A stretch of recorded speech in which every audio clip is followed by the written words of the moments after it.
In this case also gives us what is known as the clear and present danger test. What that test essentially means is that if speech poses a clear and present danger to the United States, then Congress has the authority to suppress that speech. The ruling in the Schenck case was later revised in Brandenburg versus Ohio, which is another landmark case. In that decision, they amended the clear and present danger test to a two-pronged test to evaluate speech acts.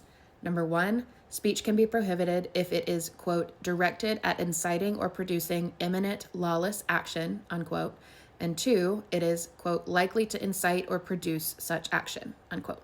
So what all of that means is that the government cannot restrict speech unless it is imminently dangerous to the United States. Oh, well, that sounds like what Congress was trying to do with the TikTok ban, right?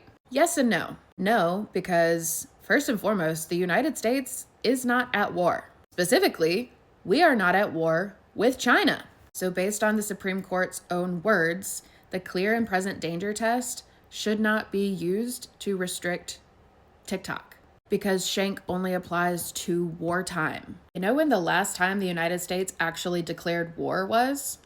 June 5th, 1942. So technically, even when we were fighting the Chinese during Korea, we weren't at war with them. Even when we were fighting Vietnam against Chinese-backed Viet Cong, we weren't at war with them. And in every other conflict that we have fought since World War II, we are not officially at war. Because constitutionally speaking, Congress has to issue a declaration of war in order for a state of war to exist between the United States and a foreign state. If war were to actually break out between the United States and China, I think a lot more people might be receptive to restricting Chinese goods or services or apps. But TikTok, and honestly even ByteDance, isn't a Chinese company. Yes, ByteDance was founded by two Chinese entrepreneurs, but between 60 and 80% of the company isn't even Chinese.